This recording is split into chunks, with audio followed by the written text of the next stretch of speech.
तो टेम्परेचर के बारे में कुछ प्रिलिमिनरी टॉक तो हम पहले कर चुके हैं, जैसे कि टेम्परेचर का कंसेप्ट कहाँ से आया। हम समझते हैं कि डिग्री ऑफ हॉटनेस और कोल्डनेस को मेजर करता है टेम्परेचर, ठीक है, और जीरोथ लॉ ऑफ थर्मोडायनेमिक्स है, ठीक है। जैसे कि आपके पास एक सिस्टम है ए, तो मैंने आपको बताया था कि अगर बी भी ए के साथ थर्मल इक्विलिब्रियम में है और सी भी ए के साथ थर्मल इक्विलिब्रियम में, तो दैट मीन्स बी एंड सी दोनों एक दूसरे के साथ थर्मल इक्विलिब्रियम में होते हैं। ये जीरोथ लॉ ऑफ थर्मोडायनेमिक्स कहता है। अब इनमें से ए को आप थर्मोमीटर मान लो। थर्मोमीटर मीन्स एक ऐसी डिवाइस जो बी की डिग्री ऑफ हॉटनेस मेजर करता है, ठीक है। तो मतलब ए और बी थर्मल इक्विलिब्रियम में है, तो ए सपोज बी का टेम्परेचर इंडिकेट करेगा। तो पहले तो ये आइडिया होता है कि टेम्परेचर करता क्या है, it measure the degree of hotness और कोल्डनेस ऑफ द बॉडी। अब ए को मैं सी के साथ कॉन्टैक्ट में रखता हूँ तो वो सी का भी टेम्परेचर मेजर करेगा। मान लो ये भी थर्मल इक्विलिब्रियम में है। थर्मल इक्विलिब्रियम में होने का मतलब इसका टेम्परेचर और इसका टेम्परेचर सेम बन गए, और इसका टेम्परेचर और इसका टेम्परेचर सेम बन गए। तो अगर ए इसका भी टेम्परेचर रखता है और दिखाता है और इसका भी टेम्परेचर रखता है और दिखाता है, तो इसका मतलब इन दोनों का टेम्परेचर तो सेम ही हुआ ना। तो what I want to say that temperature, thermometer एक ऐसी डिवाइस है जो टेम्परेचर को रीड कर सकता है, बट थर्मोमीटर का जो डिज़ाइन है उससे रिलेटेड कुछ क्वेश्चंस एनसीईआरटी में भी दे रखे हैं आपके, और वैसे भी हमको आने चाहिए वो, ठीक है। टेम्परेचर स्केल्स के बारे में मुझे ज़्यादा डिफिकल्टी दोबारा एक्सप्लेन करने की जरूरत नहीं पड़ेगी। ये 3 कॉमनली यूज स्केल्स यही हैं, हमने पहले कर लिया था, ठीक है। और इसमें एक ही चीज़ इंपॉर्टेंट है, मैंने आपको बताया था कि ट्रिपल पॉइंट ऑफ वाटर, नहीं ट्रिपल पॉइंट ऑफ वाटर, मैंने आपको कहा था कि ट्रिपल पॉइंट ऑफ वाटर को हम ये टेम्परेचर असाइन करते हैं, नहीं 273.16 केल्विन, ठीक है। और ट्रिपल पॉइंट ऑफ वाटर क्या डिस्कशन हम कर चुके थे। It is a unique set of temperature and pressure conditions in which water exist in all the 3 states in equilibrium, ठीक है। तो ये चीज़ें आप पढ़ लेना, ठीक है। और आपको मैंने बताया था ये नॉर्मल जो पुराने टाइम का जो थर्मोमीटर है जिसमें एक मर्क्यूरी कॉलम आप देख सकते हो, तो इसमें देखो जो इस मर्क्यूरी कॉलम की जो क्रॉस सेक्शन है, एरिया ऑफ क्रॉस सेक्शन, ठीक है। मान लो ये एक सिलेंड्रिकल ट्यूब बनाई हुई है ग्लास की हमने, तो इसका area of cross section uniform है। तो अगर मान लो इस मर्क्यूरी की बेसिकली हम ये बोलते हैं कि इसमें जो वॉल्यूम ऑफ मर्क्यूरी है वो टेम्परेचर के साथ चेंज करती है ना। तो मैंने आपको पहले भी बताया था, यानी कि जब ये ज़्यादा वॉल्यूम चेंज करने के लिए आप इसकी लेंथ जो है वो इंक्रीज़ करती है, क्योंकि एरिया ऑफ क्रॉस सेक्शन तो फिक्स्ड है। तो अभी इसको हम और डिस्कस कर लेंगे अभी कैसे ये मेजर होता है, ठीक है। ट्रिपल पॉइंट की पहले हम बात कर चुके थे, मैंने आपको बताया था कि ये आपका ट्रिपल पॉइंट वाटर का एक ट्रिपल पॉइंट सेल है जहाँ पे हम वाटर को ट्रिपल पॉइंट के ऊपर मेंटेन कर सकते हैं, ठीक है। तो इसकी इंपॉर्टेंट है, और इसमें मैंने आपको बताया था कि जो प्रेशर है वो 4.58 टॉर होता है, राइट।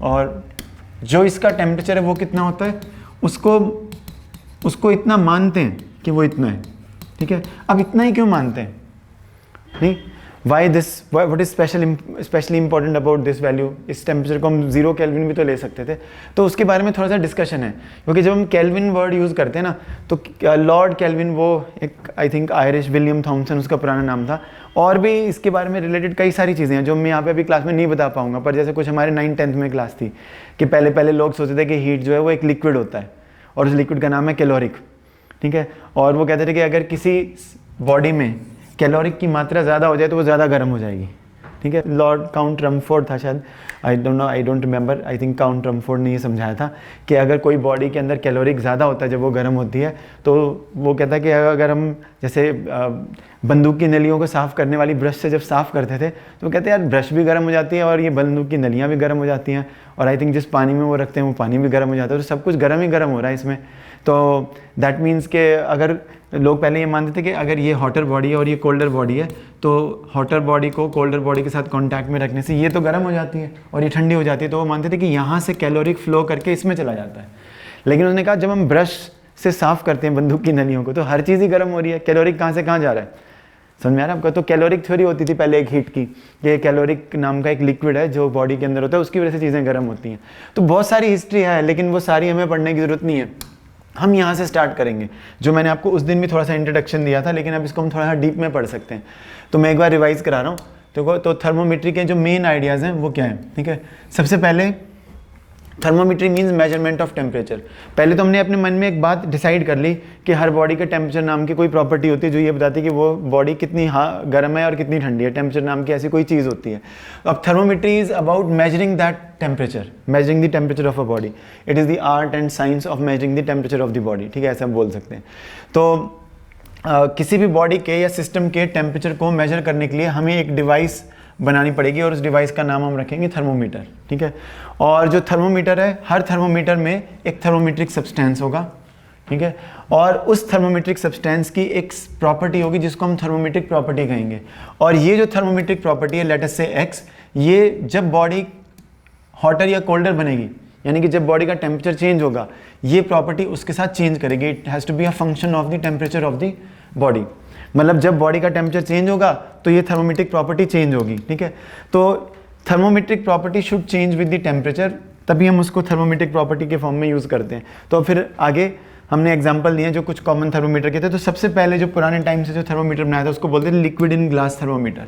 तो लिक्विड इन ग्लास थर्मोमीटर में mercury was a commonly use substance. तो ये पढ़ाते हैं 10th क्लास तक कि why mercury is used as a thermometric substance, because ये काफ़ी लंबे टेम्परेचर इंटरवल के ऊपर लिक्विड होता है। बहुत कम टेम्परेचर पे भी लिक्विड होता है और बहुत ज़्यादा गर्म करने तक भी ये लिक्विड रहता है। तो इस वजह से इसको यूज़ करते हैं। वो देख लेना इसके मेल्टिंग और बॉइलिंग पॉइंट्स एग्जैक्टली कितने हैं, ठीक है, मर्क्यूरी के। तो 10th में पढ़ाते हैं why mercury is useful as a thermometric substance, because it can stay liquid for a long temperature range, for a large temperature range. I think कुछ माइनस, काफ़ी कम टेम्परेचर, मुझे ध्यान नहीं है, -30 है, -35 डिग्री सेल्सियस है, उससे भी कम टेम्परेचर पे ये लिक्विड बन जाता है। और उसके बाद फिर ये लिक्विड रहता है बहुत हाई टेम्परेचर तक भी, ठीक है। It does not become a vapour very easily. तो जो ह्यूमन बींग्स को टेम्परेचर रेंज मेजर करनी है उस पर बढ़िया काम करता है। तो सबसे पहले जो थर्मोमीटर्स बने थे वो liquid in glass type thermometer थे, और उनमें mercury was a common thermometric substance. और मर्क्यूरी की जो वॉल्यूम है that was the thermometric property, मतलब जो वॉल्यूम है मर्क्यूरी की that changes with the temperature, ठीक है। और हम वॉल्यूम को देख के कि वो कितनी चेंज की, हम टेम्परेचर को मेजर करने का अंदाज़ा लगाते थे लोग, ठीक है। तो एक्चुअली क्या है, जब मैंने आपको अभी बताया था कि मान लो एक कॉलम में या एक ट्यूब में मर्क्यूरी बंद है, ठीक है। सपोज मैं मर्क्यूरी को ऐसे दिखा देता हूँ, ये सपोज मर्क्यूरी का कॉलम है, ठीक है। तो जब टेम्परेचर ज़्यादा होगा, इस थर्मोमीटर का ज़्यादा टेम्परेचर होगा, थर्मोमीटर के अंदर है mercury is contained in a tube. तो area of cross section of this tube is let's say a constant, कहीं पे मोटी या पतली नहीं है ट्यूब। तो जब गर्म होगी मर्क्यूरी तो उसकी वॉल्यूम बढ़ेगी। वॉल्यूम बढ़ने का मतलब यहाँ पे लेंथ बढ़ना, because area of cross section तो फिक्स्ड है। तो वॉल्यूम बढ़ी मतलब लेंथ बढ़ गई मर्क्यूरी कॉलम की। तो by looking at the length of the mercury column we try to measure temperature. Temperature को आप थीटा से डिनोट करो या कैपिटल टी से करो, वो कोई फर्क नहीं पड़ता, ठीक है। तो मतलब सारी थर्मोमीटर के पीछे बेसिक आइडिया क्या है? बेसिक आइडिया ये है थर्मोमीटर के पीछे that there is a thermometric substance, और उसकी एक पर्टिकुलर थर्मोमेट्रिक प्रॉपर्टी होती है, और वो थर्मोमेट्रिक प्रॉपर्टी टेम्परेचर के साथ चेंज करती है, ठीक है। और उस प्रॉपर्टी के चेंज से हम पता लगाते हैं कि टेम्परेचर में कितना चेंज हुआ। That is the key idea about, और central idea about measuring the temperature. तो कुछ बड़े अच्छे टाइप के थर्मोमीटर हैं जो कि बहुत फेमस है और जो क्वेश्चन में भी आपको आ सकते हैं, ठीक है। एक होता है रेजिस्टेंस थर्मोमीटर, जिसमें एक वायर की रेजिस्टेंस जो है वो थर्मोमेट्रिक प्रॉपर्टी है, ठीक है, वो टेम्परेचर के साथ चेंज करती है। एक होता है थर्मोकपल बेस्ड थर्मोमीटर, किसी और दिन डिस्कस करेंगे थर्मोकपल, क्योंकि अब हमारे सिलेबस से हटा दिया, पहले ये 12th में सिलेबस में होता था।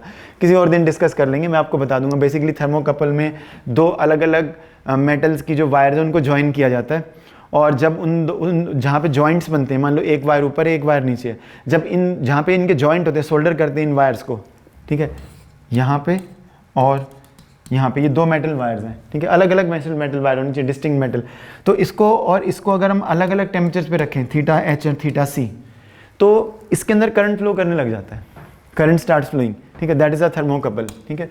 तो बाकी आपको ज़्यादा अभी पढ़ने की जरूरत नहीं है। सो टेम्परेचर डिफरेंस मेंटेन रखने से करंट फ्लो होता है इसमें। तो ये बेसिक आइडिया थर्मोकपल का।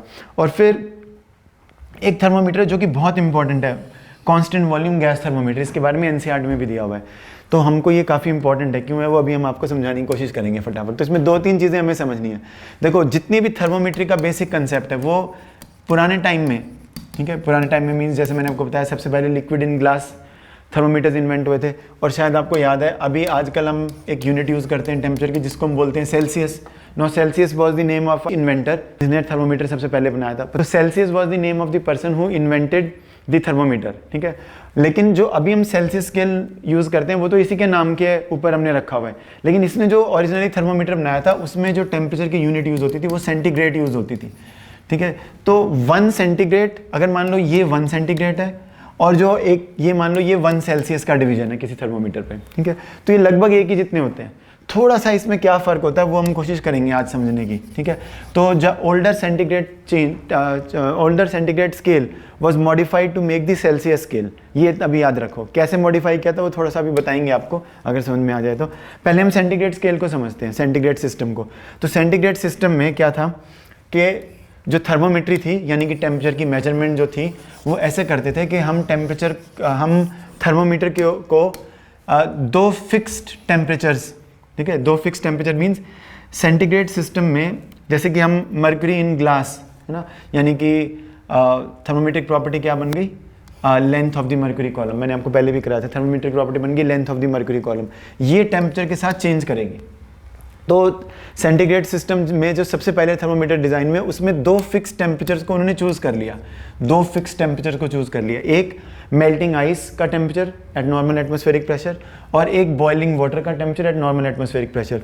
और इन दो टेम्परेचर्स को ज़बरदस्ती वैल्यूज़ दे दी, ठीक है। इसको वैल्यू दे दी 0 डिग्री सेंटीग्रेड की, ठीक है, और इसको वैल्यू दे दी 100 डिग्री सेंटीग्रेड की। जो ओरिजिनल थर्मोमीटर सबसे पहले बने थे उसमें मेल्टिंग आइस पॉइंट और स्टीम पॉइंट, इनको आइस पॉइंट और स्टीम पॉइंट बोलते थे। आइस पॉइंट को टेम्परेचर की वैल्यू दे दी 0 डिग्री सेंटीग्रेड और इसको वैल्यू दे दी 100 डिग्री सेंटीग्रेड। तो सी से अब हम सेल्सियस समझते हैं, इसलिए मैं पूरा सेंटीग्रेड ही लिख रहा हूँ।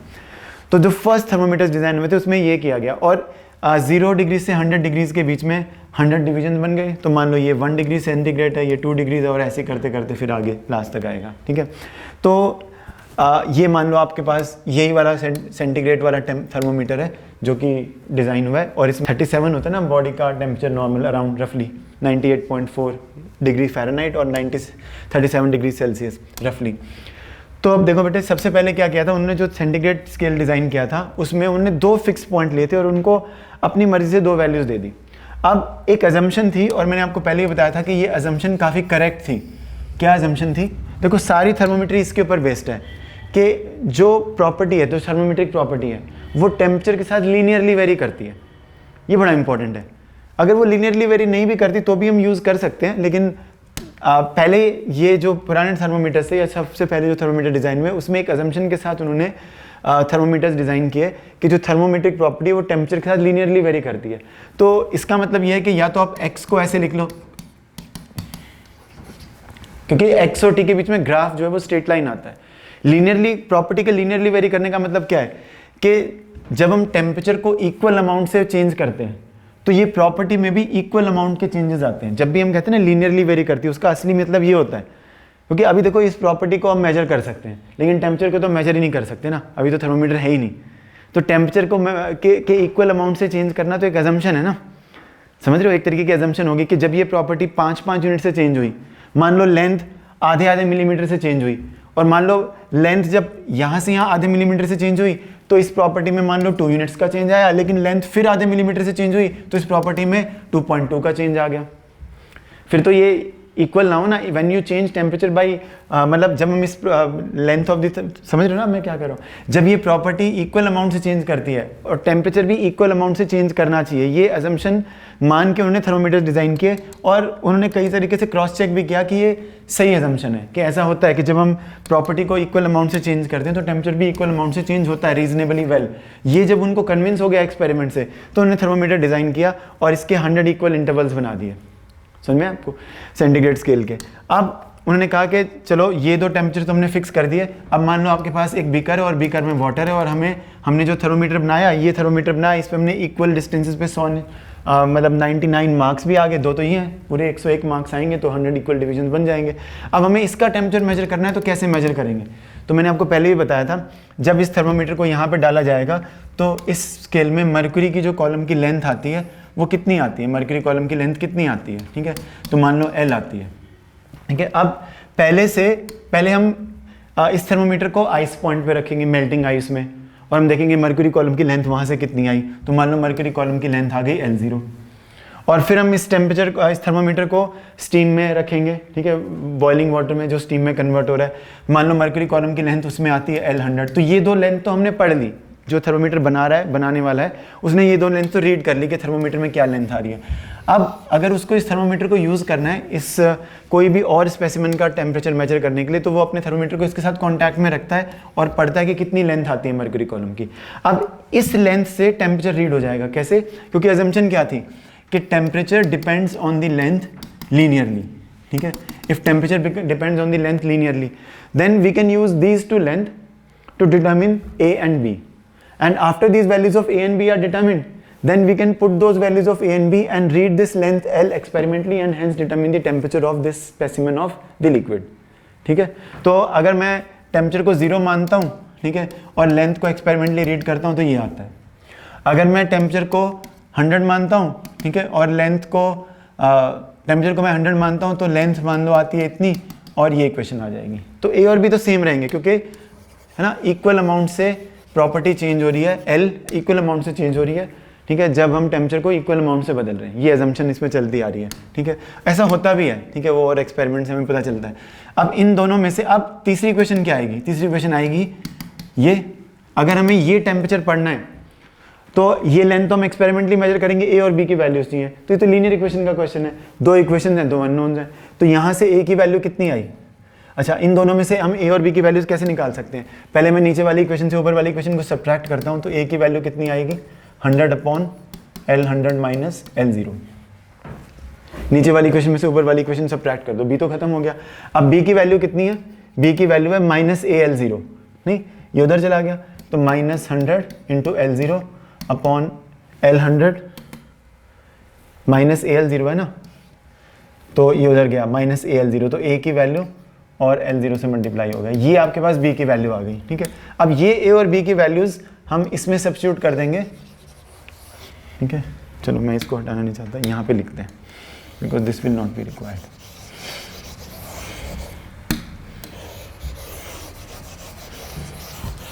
ठीक है, तो एजम्पशन इसके ऊपर चल रही है कि जो आपका थर्मोमीटर है उसमें लेंथ के इक्वल अमाउंट से चेंज होने से टेम्परेचर इक्वल अमाउंट से बदल रहा है। अब देखना कुछ इंटरेस्टिंग चीज़ें हैं जो कि फिर अब एनसीईआरटी में भी हेल्प करेंगे हमें होपफुली। तो अब ए की वैल्यू बेटा हमने इसमें डाल दी 100 अपॉन L 100 माइनस L0।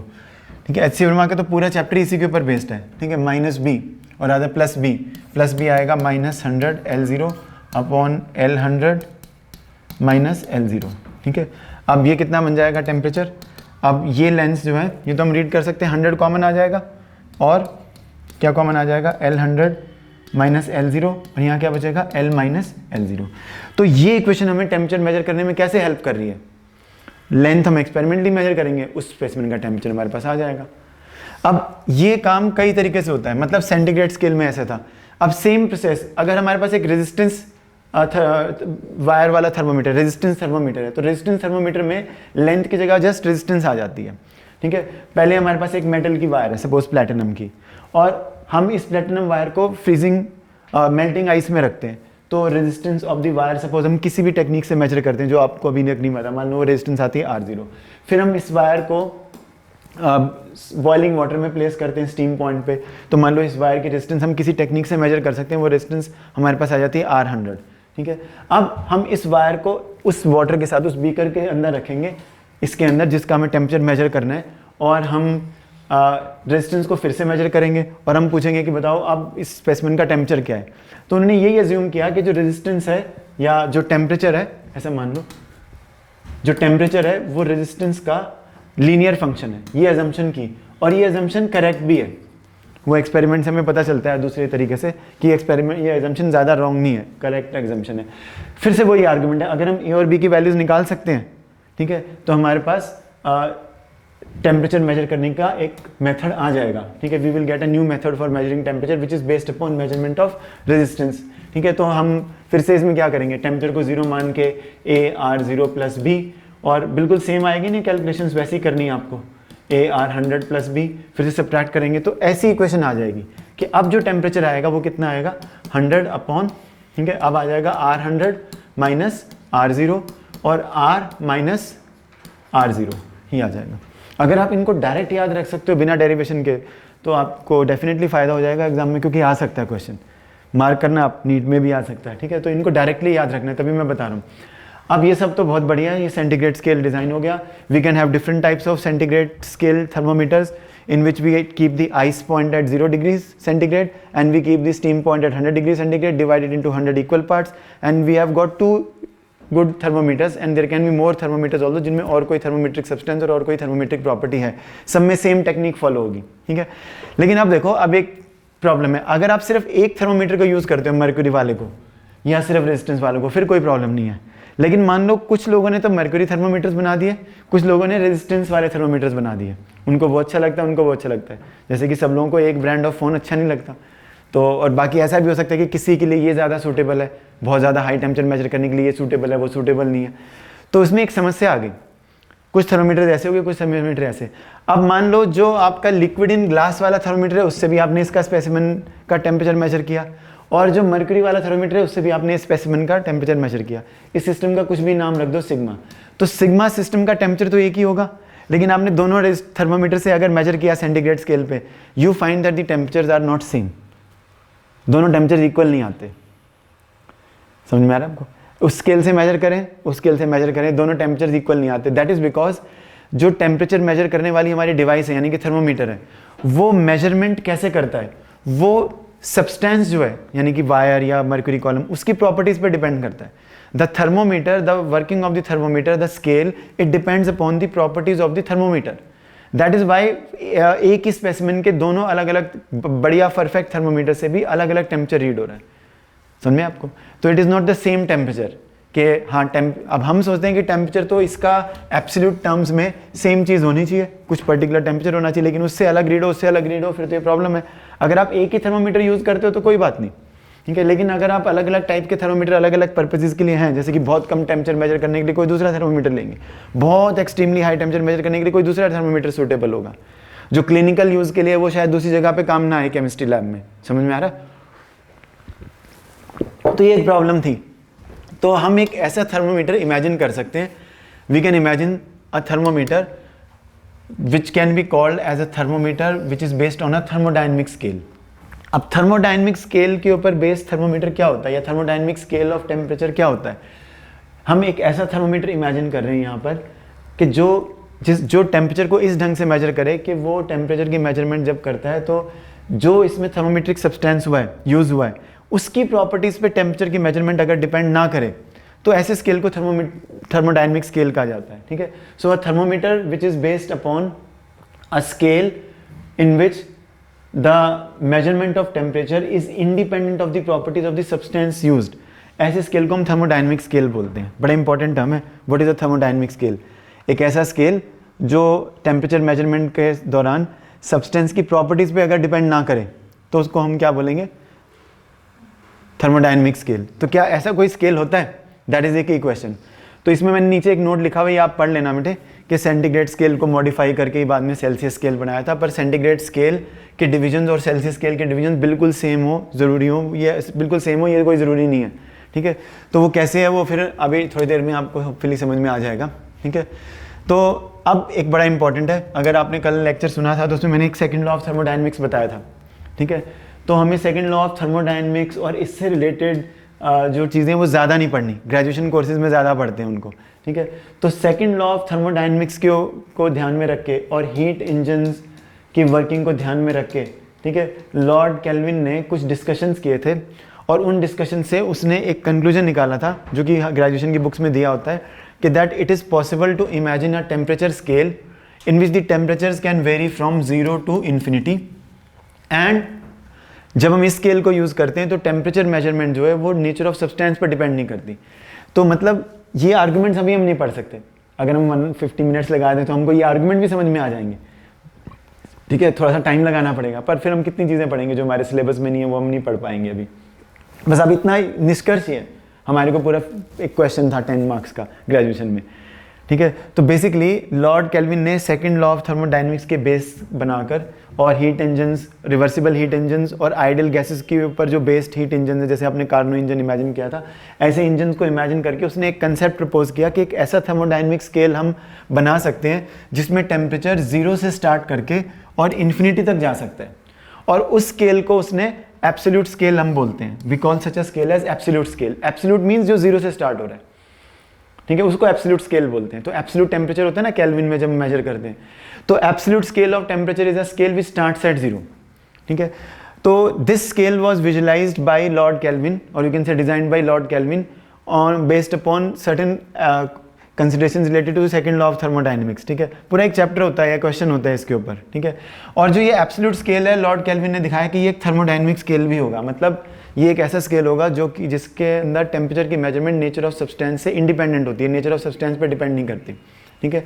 तो अब बस इसके बारे में और हम कुछ ज़्यादा नहीं पढ़ पाएंगे, बस ये ध्यान रखना absolute scale starts at 0, it can start at 0, that is the important thing, ठीक है। तो ये सारी चीज़ें मैंने आपको बता दी हैं, ठीक है, इनको आपको ध्यान से सुनना है। अब थोड़ा सा हम रियल वर्ल्ड में आते हैं, क्योंकि देखो लॉर्ड केल्विन ने जो स्केल बनाया उसकी प्रैक्टिकल इंप्लीमेंटेशन की बात करते हैं कि कैसे उसको प्रैक्टिकली लोगों ने इंप्लीमेंट किया। तो पहले आप देखो, ये सब आप लोगों को मालूम है, PV is equal to nRT is strictly obeyed only by the inert gases, या आप कह सकते हो कि ideal gases, not inert gases but ideal gases. Inert gases भी इसको अप्रॉक्सीमेटली ओबे करती हैं, नहीं। फिर हमने वैन डर वाल्स इक्वेशन बनाई है जो कि, ठीक है, थोड़ी सी ज़्यादा बेटर एक्सप्लेन करती है रियल गैसेस के बिहेवियर को। तो मेन चीज़ क्या है, ideal gases are suppose to obey this equation, ठीक है। अब इस इक्वेशन में आपको पता है नहीं, गेल-यूसेक्स लॉ या Charles law of pressure, that at constant volume for fix number of moles of the gas pressure is proportional to temperature, नहीं, pressure is proportional to temperature. अच्छा, रियल गैसेस इस equation को कब ओबे करती हैं ज़्यादा अच्छे से, लो डेंसिटीज़ पे, लो प्रेशर्स के ऊपर। जब प्रेशर बहुत कम होता है तो गैसेस इस इक्वेशन को और ज़्यादा अच्छे से ओबे करती हैं। और ये जो गेल-यूसेक्स लॉ है, या रादर जो आपका जिसको हम चार्ल्स लॉ ऑफ प्रेशर भी बोलते हैं कि pressure is proportional to temperature at fixed volume and fixed number of moles, इसको भी ज़्यादा अच्छे से गैसेस, रियल गैसेस ओबे करती हैं लोअर डेंसिटीज़ और लोअर प्रेशर्स के ऊपर, ठीक है। तो अब ये जो ग्राफ है ये एक्चुअल ग्राफ है, मतलब इन्होंने गैसेस के नाम नहीं लिखे, पर कई बुक्स में गैसेस के नाम भी लिखे हो सकते हैं, किसी जगह कार्बन डाइऑक्साइड, किसी जगह हाइड्रोजन, नाइट्रोजन, ऑक्सीजन, जो भी, ठीक है, हीलियम भी ले सकते हैं। तो बेसिकली अगर हम लो प्रेशर्स के ऊपर हम प्रेशर और टेम्परेचर के ग्राफ बनाते हैं रियल गैसेस के लिए, जो कि एक्सपेरिमेंट्स में प्लॉट किए जाते हैं, ऐसे एक्सपेरिमेंट्स हैं, वो भी ग्रेजुएशन कोर्सेज में आते हैं कि कौन से ऐसे एक्सपेरिमेंट्स हैं जिनसे हमें ऐसे ग्राफ मिलते हैं प्रेशर और टेम्परेचर के बीच में। तो वही है गेल-यूसेक्स लॉ या Charles law of pressure, pressure is proportional to temperature. तो अगर इस टेम्परेचर को हम सेल्सियस में लेते हैं, ठीक है, तो ये ग्राफ्स ऐसे आते हैं। अब देखो यहाँ पे हम क्या कर रहे हैं, हम टेम्परेचर को कम कर रहे हैं। अब रियल गैसेस क्या करती हैं, किसी ना किसी टेम्परेचर के ऊपर जाके वो लिक्विड बन जाएगी। तो ये ग्राफ यहाँ तक नहीं आ पाएगा, क्योंकि कोई भी रियल गैस है, कार्बन डाइऑक्साइड, ऑक्सीजन, नाइट्रोजन, कहीं ना कहीं तो लिक्विड बनी जाएगी, समझे आपको। ये ग्राफ तो स्ट्रेट लाइन है, यहाँ पे हमने टेम्परेचर को, जब हम यहाँ -10, -20 डिग्रीज, -30 डिग्री सेल्सियस, -40 डिग्री, तो क्या करें, आप गैस को ठंडा कर रहे हो ना, ठीक है। तो गैस को ठंडा करने से उसका प्रेशर प्रोपोर्शनेटली कम हो रहा है, because P is proportional to T at fixed volume. ठंडा करते जाएंगे तो प्रेशर गैस का कम होता जा रहा है। तो लेकिन अब लोगों ने क्या किया, लोगों ने इस ग्राफ को एक्सट्रापोलेट कर दिया। एक्सट्रापोलेट क्या होता है, जो ग्राफ एक्सपेरिमेंट में प्रैक्टिकली बन नहीं सकता, क्योंकि गैस यहीं पे लिक्विड बन गई, फिर तो उसका प्रेशर चेंज ही नहीं हुआ। एक बार जब तक वो वेपर थी तभी तक प्रेशर लगा रही थी, फिर तो वो लिक्विफाई हो गई। कहने का मतलब ये है कि ये ग्राफ यहाँ पे जो गैस जहाँ पे लिक्विफाई हो गई, ये ग्राफ तभी तक सेंसिबल है जहाँ पे कोई गैस लिक्विफाई है। सब गैस एक जगह लिक्विफाई नहीं होंगी, ठीक है, कोई कहीं पे लिक्विफाई हो जाएगी, कोई कहीं पे, कोई कहीं पे, जितना, ठीक है, इतना पीछे भी नहीं जाएगा, यहीं पे ही आप दिखाओ कहीं पे, यहीं पे लिक्विफाई हो जाएंगी ये। तो साइंटिस्ट ने इन ग्राफ्स को एक्स्ट्रापोलेट किया। एक्स्ट्रापोलेट मीन्स ज़बरदस्ती पीछे बढ़ा के और ज्वाइन करके देखा कि ये ग्राफ कैसे आते हैं। तो इट वॉज फाउंड कि when we extrapolate these graphs, all the graphs for all the different gases, they cut the temperature axis at a point जहाँ पे कि टेम्परेचर -273.15 डिग्री सेल्सियस होना चाहिए था। एग्जैक्टली सारे ग्राफ्स वहीं जाके मिलते हैं। ये तो एक्सपेरिमेंट से पता चलता है कि अगर हम लो प्रेशर पे एक गैस ए लें और उस गैस को ठंडा करना शुरू कर दें फिक्स वॉल्यूम पे, नंबर ऑफ मोल्स फिक्स्ड है, तो ग्राफ स्ट्रेट लाइन आता है और फिर वो गैस लिक्विफाई हो जाती है। ऐसी दूसरी गैस के लिए भी करें, लिक्विफाई होगी, फिर उसके बाद ग्राफ नहीं बनाएंगे, फिर लिक्विफाई हो गई, फिर आगे ग्राफ नहीं बनाएंगे। फिर उन्होंने कहा कि ओके ये ग्राफ्स आ गए, सब स्ट्रेट लाइन है जैसे कि होना चाहिए चार्ल्स लॉ ऑफ प्रेशर या गेल-यूसेक्स लॉ से। अब इनको पीछे धक्के से बढ़ा के देखो, let us produce them backwards, although it is not meaningful. They all cut the X axis at a point where the temperature, अगर इसके ऊपर हमने जो स्केल रखा है टेम्परेचर का, जहाँ पे टेम्परेचर -273.15 डिग्री सेल्सियस होता, ये वहाँ जाके कट करते हैं। समझ में आपको? तो ये बड़ा इंटरेस्टिंग है। और अभी आप देखो, अगर हम स्केल चेंज कर दें, मतलब अगर हम एक दूसरी यूनिट डिफाइन कर दें टेम्परेचर की, कि जो सेल्सियस में टेम्परेचर है, टेम्परेचर इन डिग्री सेल्सियस, हम उसमें 273.1 ऐड कर दें, 15 ऐड कर दें, तो ये वाला पॉइंट यहाँ आ जाएगा, ठीक है, ये सारे पॉइंट्स यहाँ आ जाएंगे। तो मतलब फिर ये ग्राफ शुरू ही ओरिजिन से होंगे, ऐसे नहीं, ABC के ग्राफ आएंगे ही ऐसे, वो तो हमने सेल्सियस में यूज़ किया है तो ये वाला ग्राफ आ रहा है, ठीक है, समझ में आपको। तो मतलब कहने का क्या है कि इसमें हमें एक इंपॉर्टेंट चीज़ पता चलती है कि सारे ग्राफ, अब ये बड़ा इंपॉर्टेंट है, और वाटर का ट्रिपल पॉइंट कितना है, 0.01 डिग्री सेल्सियस, ठीक है। तो उन्होंने एक नई यूनिट केल्विन डिफाइन कर दी थी ना बाद में ऐसे, तो केल्विन इससे नहीं डिफाइन की थी, केल्विन तो जो लॉर्ड केल्विन ने कहा था ना कि एक ऐसा स्केल हम सेकंड लॉ ऑफ थर्मोडायनेमिक्स के बेसिस पे बना सकते हैं जो जिसमें टेम्परेचर 0 से लेकर इन्फिनिटी तक चेंज करे, जब उसने ये आइडिया ढूंढा तो उससे उसने केल्विन की यूनिट बनाई थी, और इसलिए एब्सोल्यूट यूनिट बोलते हैं केल्विन को, कि kelvin is the absolute unit of temperature because it was invented for absolute scale of temperature, and absolute scale of temperature is a thermodynamic scale because it does independent of the properties of the measuring जो सब thermometric substance है उस पर depend नहीं करता। अब आप देखो, अब अगर हम सपोज इसमें टेम्परेचर को केल्विन में ही ना मेजर करके सेल्सियस में ही मेजर करते हैं तो हम क्या कहेंगे बताओ, अगर हम इसमें टेम्परेचर को सेल्सियस में ही मेजर करते हैं तो हम क्या बोल सकते हैं कि जो प्रेशर और टेम्परेचर के बीच में कैसी रिलेशनशिप आएगी, टेम्परेचर और प्रेशर के बीच में कैसी रिलेशनशिप आएगी, लीनियर आएगी ना। हालांकि यहाँ P लिखा हुआ है पर P will also be a linear function of temperature and T will also be a linear function of temperature, तो ऐसा कुछ फॉर्मूला आएगा। अब यहाँ के आगे बिल्कुल वही है, मतलब pressure of the gas can act as a thermometric substance, समझ नहीं आया कि हम वही है कांस्टेंट वॉल्यूम गैस थर्मोमीटर था ना, कांस्टेंट वॉल्यूम गैस थर्मोमीटर।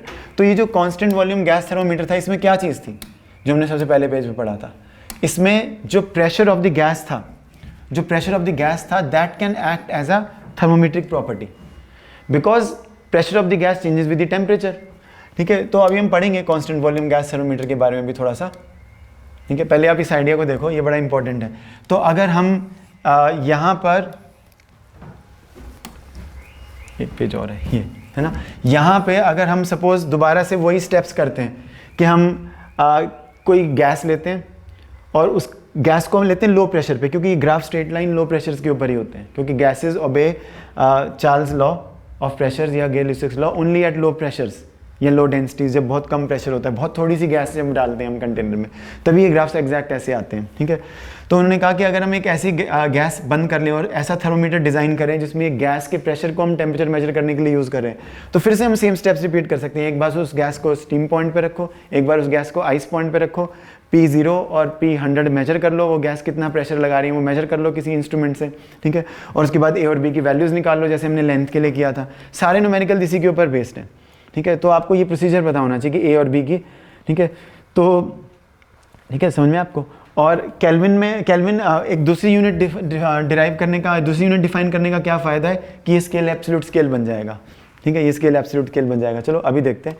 तो बिफोर वी गो हैड एक छोटी सी चीज़ मैं आपको बताता हूँ, बड़ी इंटरेस्टिंग चीज़, ठीक है। जो कांस्टेंट वॉल्यूम गैस थर्मोमीटर है, कांस्टेंट वॉल्यूम गैस थर्मोमीटर में क्या, मैंने आपको अभी बताया कि कोई गैस ली जाती है, बहुत ही थोड़ी सी गैस एक कंटेनर में बंद कर देते हैं, और वो जो गैस है वो कंटेनर की वॉल से प्रेशर लगा रहा है, पर ये प्रेशर टेम्परेचर के साथ चेंज करता है।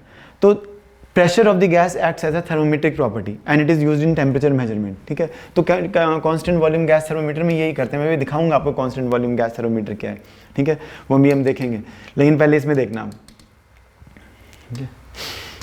तो यहाँ पे तो ऑटोमेटिकली एक चीज़ तो हमें पता चल ही रही है, temperature is varying linearly with pressure, वो तो हम देख ही रहे हो। लेकिन दूसरी इंटरेस्टिंग चीज़ क्या है कि जो कांस्टेंट वॉल्यूम गैस थर्मोमीटर में जो गैस यूज़ होती है कंटेनर में, ठीक है ना, जो टेम्परेचर मेजरमेंट है इसकी, मतलब हम सपोज 4 अलग अलग गैस थर्मोमीटर्स ले लेते हैं, ठीक है, उनमें सब में अलग अलग गैसेस यूज़ होती हैं, किसी में हाइड्रोजन, किसी में क्लोरीन, ठीक है, किसी में कोई और, ठीक है, और हम चारों से एक स्पेसिमेन का टेम्परेचर मेजर करते हैं। तो इट इज़ फाउंड दैट जो उनकी टेम्परेचर मेजरमेंट्स हैं वो एग्री करती हैं। जैसे मैंने आपको बताया था रेजिस्टेंस थर्मोमीटर और जो glass liquid in glass thermometer था, उनकी टेम्परेचर मेजरमेंट्स एग्री करें, ये कोई ज़रूरी नहीं है। Means constant volume gas thermometer एक ऐसा थर्मोमीटर होता है जिसकी temperature measurement it is independent of the nature of the gas, मतलब कौन सी गैस आप यूज़ कर रहे हो, कार्बन डाइऑक्साइड, क्लोरीन, हाइड्रोजन, उस पर डिपेंड नहीं करता ये। तो it is a thermodynamic scale, it is not a perfectly thermodynamic scale because gases जो है ये लिक्विफाई हो जाएंगी और बहुत हाई टेम्परेचर पे आयनाइज हो जाएंगी, फिर इस थर्मोमीटर को यूज़ नहीं कर सकते बहुत हाई टेम्परेचर और बहुत लो टेम्परेचर पे। लेकिन इस थर्मोमीटर को कभी यूज़ नहीं कर पाएंगे जब गैस लिक्विड बन गई है, इतना कम टेम्परेचर कि गैस लिक्विफाई हो गई, ठीक है, और इतना ज़्यादा टेम्परेचर है कि गैस डिसोसिएट हो गई, ठीक है, तो तब इस थर्मोमीटर को यूज़ नहीं कर पाते। लेकिन जिस टेम्परेचर रेंज के ऊपर हम कांस्टेंट वॉल्यूम गैस थर्मोमीटर को यूज़ कर सकते हैं, उस टेम्परेचर रेंज के ऊपर कांस्टेंट वॉल्यूम गैस थर्मोमीटर एक थर्मोडायनेमिक स्केल की तरह से काम करता है। तो हम ये बोलते हैं कि constant volume gas thermometer is like a thermodynamic scale over the range over which it works, ठीक है। तो अब देखो ये बड़ा इंटरेस्टिंग डायग्राम है, ठीक है। इसमें रियल गैसेज जो है वो आपको दे रखी है, एक जगह तो एयर ही दे रखा है, मिक्सचर ऑफ गैसेज। ये डायग्राम हमें क्या बता रहा है? ये कह रहा है कि अगर हम कांस्टेंट वॉल्यूम गैस थर्मोमीटर में, जो मैं आपको बता रहा हूँ कंटेनर होता है और उसमें गैस ली जाती है, तो अगर हम ऑक्सीजन गैस लेते हैं तो स्टीम पॉइंट कितना मेजर होता है, अगर हम नाइट्रोजन लेते हैं तो स्टीम पॉइंट कितना मेजर होता है, दिख रहा है आपको? Steam point is this temperature, ये टेम्परेचर स्टीम पॉइंट है, ठीक है। अब यहाँ पे केल्विन में लिखा हुआ है, ठीक है। तो ये ग्राफ आपको बता रहा है कि स्टीम पॉइंट की मेजरमेंट सभी अलग अलग गैसेस वाले gas constant volume gas thermometer से सेम कब आएगी? अगर आपने बहुत थोड़ी, जितनी थोड़ी आप गैस उस थर्मोमीटर में यूज़ करोगे, ठीक है। आपने ऑक्सीजन गैस बहुत ज़्यादा डाल दी, आपने इतनी ऑक्सीजन गैस डाल दी कि ऑक्सीजन गैस का प्रेशर इतना है, और आपने एयर भी डाल दी, ठीक है, और आपने नाइट्रोजन भी डाल दी और हीलियम भी डाल दी और हाइड्रोजन भी डाल दी, तो इनकी टेम्परेचर मेजरमेंट्स एक दूसरे से एग्री नहीं करेंगी। लेकिन जितना हम इनको, अब देखो ये ग्राफ कैसे बना है, आपके पास 1 2 3 4 5 अलग अलग गैस थर्मोमीटर्स हैं, उनमें आपने इस सब में ये गैसेस यूज़ किए हैं, सबको हम स्टीम पॉइंट पे रखते हैं, ठीक है। अब मान लो हम उनके गैसेस के प्रेशर को जितना हम कम करते जाएंगे, अगर हमने बहुत थोड़ी सी ऑक्सीजन ली, बहुत थोड़ी सी एयर ली, बहुत थोड़ी सी नाइट्रोजन ली, जितना हमने इनको कम लिया उतना ही इनकी टेम्परेचर मेजरमेंट स्टीम पॉइंट पे एग्री करती हैं। समझ में आ रहा है आपको? देखो यहाँ पे टेम्परेचर प्रेशर कितना है, 0। तो प्रेशर 0 दिखाने का मतलब क्या है? प्रेशर 0 दिखाने का मतलब है कि अगर हमने ऑक्सीजन गैस इतने प्रेशर पे ली और एयर इतने प्रेशर पे ली, तो उनकी टेम्परेचर मेजरमेंट्स एग्री नहीं कर रही, ठीक है। लेकिन जैसे जैसे हम इनके टेम्परेचर्स को, प्रेशर्स को कम करते जाएंगे, तो ये सेम स्टीम पॉइंट रीड करेंगे, ठीक है। अब ये और समझ में आएगा, पहले आप इसको कांस्टेंट वॉल्यूम गैस थर्मोमीटर को देखो। ये कांस्टेंट वॉल्यूम गैस थर्मोमीटर होता है। अब आपकी पिक्चर बनेगी, जो गैस ली जाती है वो यहाँ ली जाती है, ये कंटेनर है और ये वो स्पेसिमन है, ठीक है। और यहाँ से तो गैस ऐसे ऊपर जा रही है और ये मरकरी कॉलम है। अगर इस गैस का प्रेशर बढ़ जाएगा तो ये मरकरी कॉलम को पुश करेगी और मरकरी और ऊपर चला जाएगा। ये मरकरी का ही रेजर्वायर है, इसमें हम मरकरी एक्स्ट्रा भी डाल सकते हैं और इससे बाहर भी निकाल सकते हैं, ठीक है। तो बेसिकली आपको पता है कि ये वेसल कैसे काम करता है, क्योंकि अगर ये इक्विलिब्रियम सिचुएशन है तो यहाँ का जो प्रेशर है वो कितना आएगा, है ना? नहीं, आपको पता है ना, यहाँ का प्रेशर और यहाँ का प्रेशर इक्वल होगा। तो अगर आपको गैस का प्रेशर निकालना है तो P0 + h rho g, वही मेथड है, ठीक है। यहाँ पे एटमॉस्फेरिक प्रेशर है और यहाँ पे इस मरकरी कॉलम का प्रेशर है, वही गैस का प्रेशर है। तो कहने का मतलब मरकरी कॉलम से हम गैस के प्रेशर को रीड कर सकते हैं, ठीक है। अब देखो ये कैसे, गैस यहाँ पे भर दी, कौन सी? ऑक्सीजन। मान लो ये बॉइलिंग वाटर है, ये स्टीम बन रही है, कोई एनक्लोजर है, ये एनक्लोजर है, एनक्लोजर में आपने डाला हुआ है और ये बॉइलिंग वाटर है। तो बॉइलिंग वाटर के ऊपर अब इसमें हमने गैस कौन सी डाली? मान लो ऑक्सीजन। हम चाहें तो हम नाइट्रोजन भी डाल सकते हैं, हीलियम भी डाल सकते हैं, ठीक है। लेकिन क्या अब ये सारे बॉइलिंग पॉइंट के टेम्परेचर में 5 अलग अलग आपके पास कांस्टेंट वॉल्यूम गैस थर्मोमीटर है, सबने उसी स्टीम पॉइंट वाले बॉइलिंग वाटर के टेम्परेचर को मेजर करना है, सबने उसी टेम्परेचर को मेजर करना है। तो क्या ये सब सेम रीड करेंगे? तो इसमें बताया कि अगर आप इसमें बहुत थोड़े से मोल्स गैस के डालते हो, जितने कम मोल्स गैस के डालोगे, मान लो आपने ऑक्सीजन के भी मोल्स डाले और नाइट्रोजन के भी, मान लो आपने इनका प्रेशर कम नहीं रखा, तो दोनों अलग अलग टेम्परेचर रीड करेंगे, ठीक है। लेकिन अगर दोनों के आपने बहुत कम मोल्स यूज़ किए, लो डेंसिटीज़ पे, लो प्रेशर पे यूज़ किया इन गैसेस को, उतना ही इनकी रीडिंग्स एग्री करती जाएंगी जितना इनका कम प्रेशर होगा। अब ये कैसे रीड करता है देखो आप, तो इसमें देखो जब हम टेम्परेचर को केल्विन में मेजर करेंगे ना, तो आप देखो अभी हमने थोड़ी देर पहले लिखा था, जब हम गैस थर्मोमीटर को यूज़ करते हैं, तो जब हम गैस थर्मोमीटर को यूज़ करेंगे तो यहाँ पर जो हमारा टेम्परेचर है वो कैसे वेरी करेगा? तो टेम्परेचर विल वेरी लीनियरली। लेकिन अगर हमने ओरिजिन को शिफ्ट कर दिया, मतलब हमने केल्विन्स के अंदर टेम्परेचर स्केल को प्लॉट किया, नहीं मतलब जो टेम्परेचर इन डिग्री सेल्सियस हमारा था, अगर हम उस टेम्परेचर इन डिग्री सेल्सियस में, ठीक है, 273.15 ऐड कर देते हैं, तो हमारे पास टेम्परेचर इन केल्विन आता है और फिर ये वाला पॉइंट इधर आ जाता है। तो जब ये पॉइंट इधर आ जाएगा तो आप खुद सोचो कि इन ग्राफ्स के लिए ये जो आपका बी पैरामीटर है, यानी कि बी है जो, ठीक है, उसकी वैल्यू क्या आ जाएगी, उसकी वैल्यू तो 0 हो जाएगी। तो अगर हम इस इक्वेशन में टेम्परेचर को केल्विन में मेजर करें तो then temperature becomes simply a plus A into P plus 0, because b की वैल्यू तो 0 ही आ गई। तो यहाँ पे हम डायरेक्टली ऐसे लिख सकते हैं कि temperature is directly proportional to p, और जो आपके पास टेम्परेचर को जब हम केल्विन में मेजर करते हैं then we need not take b because the value of b become 0। और इसमें कैसे वर्किंग होती है, क्योंकि temperature of the gas is proportional to its pressure, तो यहाँ पे कांस्टेंट ऑफ प्रोपोर्शनलिटी आएगा कुछ। अब इसके अंदर सिर्फ एक ही रेफरेंस पॉइंट की जरूरत है, जैसे पहले थे ना 2 फिक्स पॉइंट्स, इसमें हमें सिर्फ एक ही फिक्स पॉइंट चाहिए। हमने देख ही लिया कि अगर हम वाटर के मेल्टिंग पॉइंट को, नहीं, वाटर के ट्रिपल पॉइंट को, अगर हम वाटर के ट्रिपल पॉइंट को अपनी मर्जी से ये वैल्यू असाइन कर देते हैं और इस थर्मोमीटर को आप इस बॉइलिंग वाटर में ना रखो, ट्रिपल पॉइंट ऑफ वाटर के साथ इक्विलिब्रियम में रखो, तो तब इसके टेम्परेचर को हम इतना बना लेंगे और तब जो प्रेशर है वो हमें पता है, प्रेशर है ट्रिपल पॉइंट 4.58 टॉर। तो हमारे पास ये इक्वेशन आ जाएगी। अब इसमें 2 फिक्स पॉइंट नहीं है, इसमें तो सिर्फ एक ही फिक्स पॉइंट है, समझ में आपको, एक ही फिक्स पॉइंट है। अब अगर मैं इसको इससे डिवाइड करता हूं तो हमारे पास ये इक्वेशन आ जाएगी, ठीक है। अब हमें क्या करना है, हमें कोई भी टेम्परेचर को अगर मेजर करना है तो कोई भी टेम्परेचर कैसे मेजर होगा, हम प्रेशर ऑफ द गैस, मान लो हमें इस लिक्विड का प्रेशर मेजर करना है स्पेसिमेन का, तो हम इस कांस्टेंट वॉल्यूम गैस थर्मोमीटर को इसके साथ थर्मल इक्विलिब्रियम में लाएंगे और गैस का प्रेशर P मेजर कर लेंगे और 273.16 upon pressure at triple point. ये प्रेशर इस कांस्टेंट वॉल्यूम गैस थर्मोमीटर जो आपने डिज़ाइन किया है उसमें जो भी गैस आपने ली है, जितनी भी गैस ली है, आप उसको ट्रिपल पॉइंट के साथ कांटेक्ट में रख लो।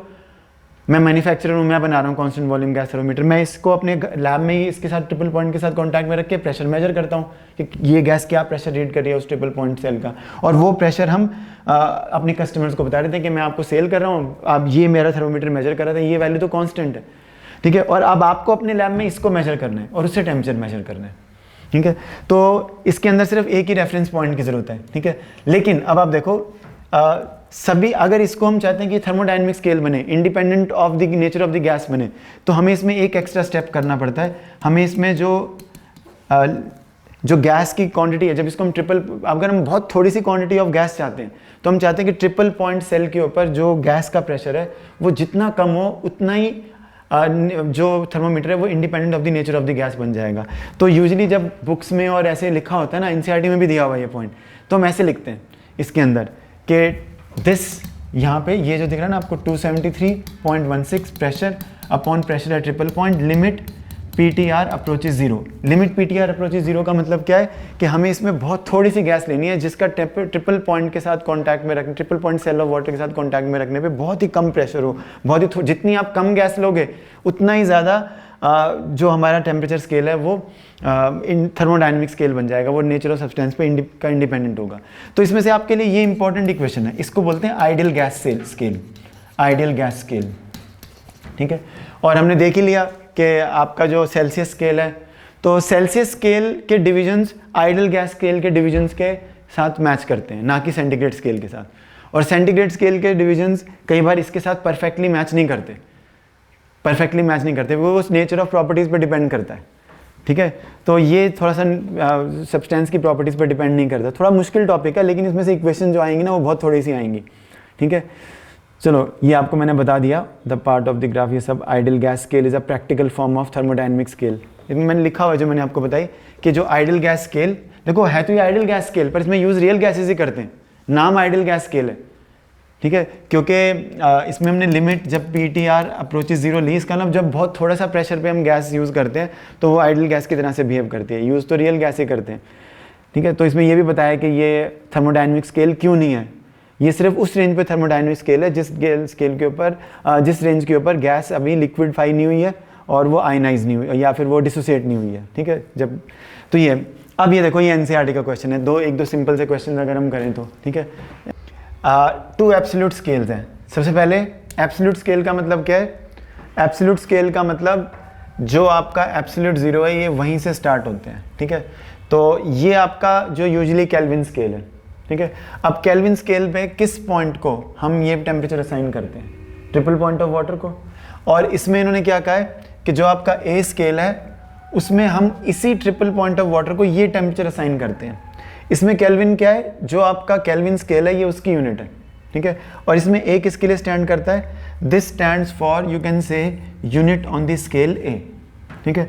यूनिट ऑन द स्केल ये मीन्स ये अगर एब्सोल्यूट जीरो है तो ये तीनों स्केल्स के लिए, केल्विन स्केल के लिए, ए स्केल के लिए, बी स्केल के लिए, ये तीनों स्केल के लिए जो जीरो है वो सेम है, ठीक है। Absolute zero is the same. तो यहाँ पे ए स्केल की रीडिंग क्या आएगी, जीरो, और बी स्केल की वो भी जीरो, और केल्विन स्केल की वो भी जीरो। इसके साथ आप केल्विन लिखते हैं, ए लिखते हैं, बी लिखते हैं, तो zero multiplied by unit of A zero ही होता है, वो मैटर नहीं करता। तो मतलब ये एक टेम्परेचर इंटरवल है। Let's call this temperature interval as delta T. लेकिन इस जैसे हम कहते हैं ना कि ये आपके पास एक लेंथ का इंटरवल है पी से लेके क्यू तक। अब इसी लेंथ इंटरवल को हम नाम दे सकते हैं 100 सेंटीमीटर्स, या इसी लेंथ इंटरवल को हम 1 मीटर्स भी नाम दे सकते हैं। वैसे ही इसी टेम्परेचर इंटरवल को या तो हम नाम दे सकते हैं 200 ए, ठीक है, where A stands for the unit of A, and we can also call it as 350 B, where B stands for unit of B, ठीक है। जैसे यहाँ पे centimetre is a unit of length and metre is another unit of length, ठीक है। तो this is 100 multiplied by the unit of length which we call as centimetres. तो ये वही है एन यू जो हमने किया था। तो ये यूनिट है ए स्केल के ऊपर। तो अगर हम ए स्केल पे इस टेम्परेचर इंटरवल को मेजर करते हैं तो यहाँ पे कितने डिविजन आते हैं, 200 डिवीजन, ये पहला, ये दूसरा, और फिर ये 200 डिवीजन। अगर हम इसी टेम्परेचर इंटरवल को बी स्केल से मेजर करते हैं तो इसमें कितने इंटरवल आएंगे, 350। तो जो बी का इंटरवल है, बी की जो यूनिट है वो छोटी है, ये बी है और ये ए है, और जो इसकी यूनिट है वो इन दोनों के बीच में कहीं आएगी, ठीक है। That is what is called as 1 division. ये वो 1 डिवीजन है जिसको हम 1 केल्विन बोलते हैं, ये 1 डिवीजन है जिसको हम यू ए या ए से डिनोट कर रहे हैं, और ये वो 1 डिवीजन है जो सबसे छोटा, जो यूनिट ऑफ बी है, ठीक है। तो मतलब ये टेम्परेचर इंटरवल को हम ऐसे लिख सकते हैं, इसमें 200 मल्टीप्लाइड बाई यू ए, क्योंकि 200 ए का मतलब इसमें यूनिट ऑन द स्केल ए है, और वही टेम्परेचर इंटरवल को हम ऐसे भी लिख सकते हैं 350 into unit on the B. और अगर हम चाहें तो वही टेम्परेचर इंटरवल को हम 273.16 unit on the Kelvin scale, unit on the Kelvin scale को हम के से दिखाते हैं, unit on the scale B का जो सिंबल है वो बी है, और unit on the A scale का सिंबल इसमें हमने ए यूज़ किया हुआ है, ठीक है। तो ये आपको समझ में आएगा। अब देखो, अब ये पूरा जीरो से लेके, अब मान लो ये कोई भी आर्बिट्री टेम्परेचर है, केल्विन स्केल के ऊपर ये कुछ टी के है, ए स्केल पे ये कुछ टेम्परेचर टी है, और बी स्केल पे ये टेम्परेचर टी बी है, ठीक है। तो और ये क्या होगा, ऐसे होगा, numerical value on the B scale into unit of B, ये numerical value on the A scale into unit on the A scale, ठीक है। अब ये जो टेम्परेचर इंटरवल है यहाँ से लेके यहाँ तक का, ये जो टेम्परेचर इंटरवल है, सपोज डेल्टा टी डैश है, ये टाइम लग रहा है पर ये T small T suppose temperature के लिए स्टैंड करता है, टेम्परेचर इंटरवल के लिए। तो ये डेल्टा टी डैश को हम ऐसे लिख सकते हैं। अब ये जो एन ए है, बेसिकली एन ए को ही हम टी ए बोल रहे हैं, ठीक है। तो कहने का मतलब ये है कि नंबर ऑफ, जब हम कह रहे हैं ना कि टी ए इसके इक्वल है, तो मान लो हम कहते हैं कि टी ए 700 ए है, मान लो, तो इसका मतलब क्या है कि टेम्परेचर ऑन ए स्केल को हम ऐसे लिख रहे हैं, इसमें 700 एन ए है और यू ए को हम ए की तरह से लिख रहे हैं, ठीक है। तो हम इसको ऐसे लिख सकते हैं, the reading on this interval is जो numerical value on the A scale है, ठीक है, into the unit on the A scale, unit on the A scale. और उसी इंटरवल को हम ऐसे भी लिख सकते हैं, जो numerical value on the B scale है into unit on B scale, ठीक है। अब आप देखो, अब हम बेसिकली टी और टी बी ये इनको बोल रहे हैं न्यूमेरिकल वैल्यूज़ को। जैसे यहाँ पे टी ए इस जगह तक के लिए टी ए 200 है और टी बी 350 है, तो जो इन्होंने टेम्परेचर ऑन ए बोला है वो ये यूनिट्स की रेशो पूछ रहे हैं आपसे, ठीक है, कि ये एन ए और एन बी की क्या रेशो है। तो हमारे पास आएगा एन ए और एन बी की जो रेशो आएगी, देखो अगर आप टेम्परेचर पूरे इसी को बोलते हो तो इन दोनों की रेशो तो 1 आ जाएगी। अगर हम टी ए, इसमें बेसिकली जो टी ए जिसके बारे में ये बोल रहे हैं, ये जो न्यूमेरिकल वैल्यू है ये उसी को टी ए बोल रहे हैं, ठीक है, समझ में आपको। They are calling the numerical value as T A, ठीक है। Numerical value on the A scale is T A into unit of A, या फिर यूनिट ऑफ ए को हम सिंपली ए भी लिख सकते हैं, वो उसका सिंबल है यूनिट ऑफ ए का, और temperature on B unit of B, ठीक है। तो इस तरीके से, तो बेसिकली जिसको ये टेम्परेचर बोल रहे हैं वो न्यूमेरिकल वैल्यू है इस पॉइंट के कॉरस्पॉन्डिंग, ठीक है। और हम इसको ऐसे व्यू कर सकते हैं, ठीक है। तो हम इसी टेम्परेचर इंटरवल को temperature at A unit of A, temperature at B unit of B, ठीक है। अब हमको टी ए अपॉन, अब ये दोनों इक्वल हैं तो T A upon T B कितना आएगा, ये आएगा U B upon U A, और यू बी की वैल्यू यहाँ से कितनी आएगी, यहाँ से यू बी की वैल्यू आएगी डेल्टा टी अपॉन 350, और यहाँ से यू ए की वैल्यू कितनी आएगी, डेल्टा टी अपॉन 200।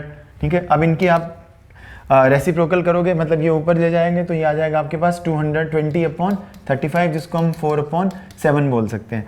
तो temperature on A ratio temperature on B, ये आपके पास 4/7 आ जाएगा। ठीक है, this is what they want to do. तो इस तरीके से इसको व्यू करना चाह रहे हैं। ठीक है, तो यूनिट ऑफ ए की वैल्यू सब्स्टिट्यूट, तो this is what they want to do, कि relation between temperature and A and temperature and B. Okay, अब ये भी एनसीईआरटी का क्वेश्चन है। ठीक है, तो काफ़ी अच्छा क्वेश्चन है, इसको भी हम समझ के अगर करना चाहते हैं तो देखो आप ज़रा ध्यान से पढ़ो। ठीक है, इसमें द इलेक्ट्रिकल रेजिस्टेंस, अब ये कौन सा थर्मोमीटर है, ये यहाँ पे एक रेजिस्टेंस थर्मोमीटर की बात कर रहे हैं। किसकी बात कर रहे हैं, रेजिस्टेंस थर्मोमीटर की। ठीक है, रेजिस्टेंस थर्मोमीटर। अब सभी थर्मोमीटर्स में कंसेप्ट वही है। क्या कंसेप्ट है, कि एक थर्मोमेट्रिक प्रॉपर्टी है और हम ये मान लेते हैं कि वो टेम्परेचर के साथ लीनियरली वेरी करती है। ठीक है, यानी कि टेम्परेचर भी उसके साथ लीनियरली वेरी करता है। तो मेथड वही है। ठीक है, अब इसमें कुछ एक्स्ट्रा इन्फॉर्मेशन दी है। The resistance is this much at triple point of water, ठीक है, which is this, and resistance is this much at normal melting point of lead, which is this. ठीक है, what is the temperature when the resistance is. तो अब इसका मतलब क्या है, अब देखो इसमें थर्मोमेट्रिक प्रॉपर्टी क्या है, रेजिस्टेंस। तो हम ऐसे लिखेंगे कि जो टेम्परेचर है, ठीक है, temperature will depend upon the resistance via this kind of some equation. अब इन्होंने ये इक्वेशन क्यों दी हुई है, आप सोचो, what is the purpose of this equation. The purpose of giving this equation is simply to tell you कि इसमें जो रेजिस्टेंस है वो टेम्परेचर के साथ लीनियरली वेरी कर रही है। इन्होंने ये भी नहीं बताया T0 क्या है। T0 is some fix temperature, let us say 10 degrees और मे बी 0 केल्विन और 0 डिग्री सेल्सियस, कुछ भी हो सकता है। बस इन्होंने एक एरर किया, इनको ये बता देना चाहिए कि इसमें R0, T0 और अल्फा ये तीनों कॉन्स्टेंट्स हैं। जब आप इन तीनों को कॉन्स्टेंट्स मानते हो तो इसका मतलब क्या है, ये सिर्फ ये इन्फॉर्मेशन, अगर ये नहीं भी दिया होता तो भी इसको हम ऐसे ही करते और सिर्फ इससे हम आंसर निकाल लेते, इसको बिना देखे भी। लेकिन फिर हम एक अजम्पशन कर रहे होते हैं कि टेम्परेचर रेजिस्टेंस के साथ लीनियरली वेरी कर रहा है, जो कि सभी थर्मोमीटर की प्रॉब्लम्स में हम बहुत बार करते हैं। ठीक है, लेकिन अब इसमें इन्होंने कुछ एक्स्ट्रा भी दिया हुआ है।